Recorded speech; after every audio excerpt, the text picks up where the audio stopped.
সেউজীয়া সঁচাকৈ জাজিমুখ এনেকুৱা এডোখৰ জেগা যিডোখৰ জেগাক লৈ আমি বহুত সপোন দেখিব পাৰোঁ।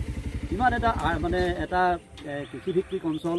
এই অঞ্চলত যদিও বানপানীয়ে প্ৰত্যেক বছৰে ৰাইজক বহুত ক্ষতিগ্ৰস্ত কৰে, তথাপি ইয়াত বহুত সম্ভাৱনা জীয়াই আছে। কাৰণ অলপ দিনৰ আগতে আমাৰ এটা লেখা আমাৰ অসমৰ প্ৰতিদিনে প্ৰকাশ হৈছিল।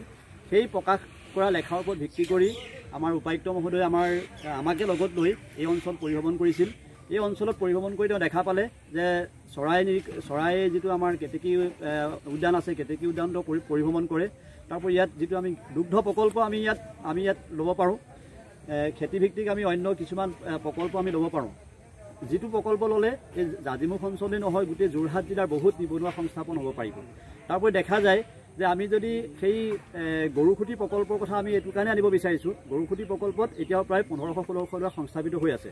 গতিকে ইয়াত যিহেতু ঘাঁহৰ পৰা আদি কৰি গৰুৰ যিখিনি খাদ্য বা মহৰ যিখিনি খাদ্য ইয়াত সম্পূৰ্ণৰূপে ইয়াত আমি পোৱা যায়।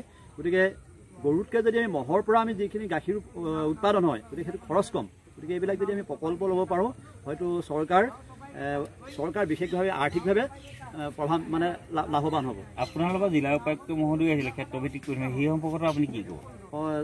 DC ছাৰ আমাৰ লগত আহিছিলে, আহি পেলাই গোটেই জাজিমুখ পৰিভ্ৰমণ কৰিলে।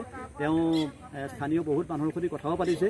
তেওঁ এটা কথা কৈছে যে জাজিমুখখন সঁচাকৈ তেওঁ এনেকুৱা নহয় যে অকল বানপানী যিটো স্থায়ী সমস্যা সমাধান কৰাৰ কথাও তেওঁ উল্লেখ কৰিছে।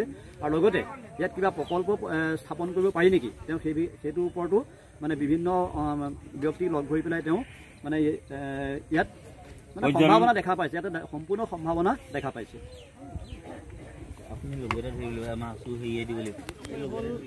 ত্ৰিবেণী সংগম অঞ্চল, য'ত ইয়াত আমি শিশু দেখা পাওঁ। সৰ্বসাধাৰণতে ইয়াত আমি শিশু দেখা পাওঁ আৰু হয়তো আৰু অলপ দিনৰ পাছতে শিশু দেখা পাব।